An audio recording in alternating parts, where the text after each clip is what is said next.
Yeah, it's Hobbs Horror, knocking down your door, all about the guts and gore, blood and pus, give him some more. He wants bone and entrails spread across the floor, so if you're looking for that theater macabre, bruh, look no more. Sit back and relax and enjoy some Hobbs Horror.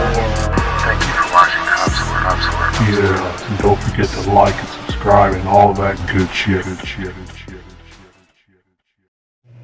Alright, welcome to my sci-fi. My favorite sci-fi has been created by Jennifer Tochi, where we talk about some sci-fi films that we like, hate,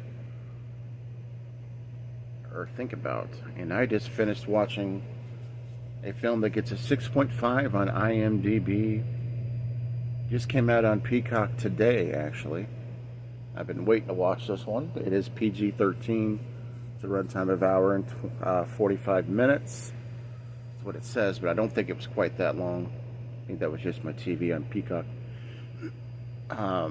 But today I watched Megan. That's right, Megan. So I just wanted to give my basic thoughts on the film because everybody seems to be either impressed with this movie or they hate this movie.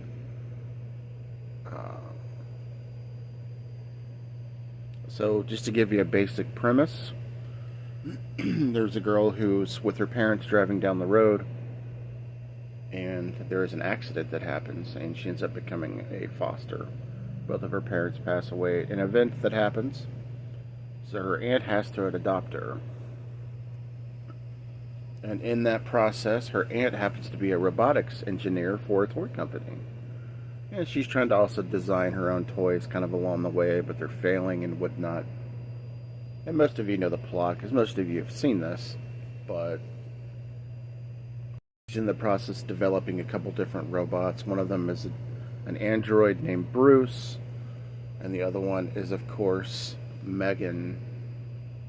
And she's failing at her job, and her boss is like, we need this to work. So, she ends up taking custody of her niece, who is Cady, and basically she's moving in with her, and they have to find a way to coexist and whatnot. They're struggling a little bit, and then one night in her workshop, she notices that, hey, what is that? I'd like to play with that. And of course it's the Megan prototype, and they bring it to one of the trade show examples to some of the people that want to invest in it, and there's like this really big presentation, and people want to buy the Megan. They want to buy this doll. It was a lifelike doll. Let's just not compare it to Chucky, guys. All right, it's not even close. People want to compare it to Chucky. It's completely different. Sorry, it's not. And basically, things are going good the first couple days, and then things start to go bad, as you can see. Most of you know what happens with this. I'm not going to spoil it. Obviously, it's a horror film, so you can use your imagination as to what happens. Now, let me give you my thoughts on Megan, because that's pretty much why you're here, is to see my thoughts on it, and I would like to hear your guys' thoughts as well in the comments. I know a couple people that have reviewed it. Most of them like it. So, I know that the version that I watched on Peacock was the cut down version as far as the gore. That's okay. I didn't need to go out and pay for the full version. This was free for me to watch on Peacock. And for the most part, I enjoyed it. Did I want a little more out of it? Of course, because I wanted a little more gore. I think I'll probably buy the unrated version. Or the unrated version, the more gorier version. Down the road when I can find a good deal for it. But for all intents and purposes, I did like the story. The acting, of course, was great. The little bit of violence you get in it was good. I did like the sci-fi aspects of it with the android technology. I did like the technological side of it. It kind of had that iRobot feel to it. The interaction between the aunt and Cady was really interesting. But overall, I felt like there could have been more to it. I guess I just wanted more out of it.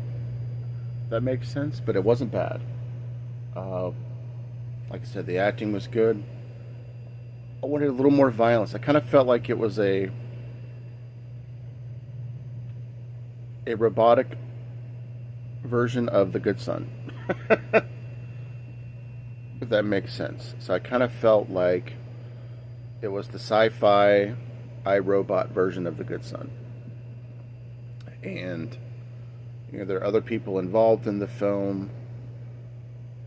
I thought some people kind of overacted a little bit in the film. I won't say who because I don't want to spoil it, but a very nice ending, nice climactic ending. I did very much like the last 15 to 20 minutes of the film. Was very good. Now, I am with a lot of people that say that they felt like it was very predictable. Sometimes you can't get away from that, guys. I mean, come on. I mean, you already know what the premise of the film is about. It's very hard to get away from that. And I'm just being honest. I mean, if you feel differently, it's all good, but you know what's going to happen when you go into this. I mean, you know the premise. It's right there. But for overall, I'm going to give this one about a 3 out of 5 Boglins, and I will catch up with you guys later. Let me know your thoughts on Megan. Did you like it? Did you hate it? Are you in the middle like me? All right. Peace.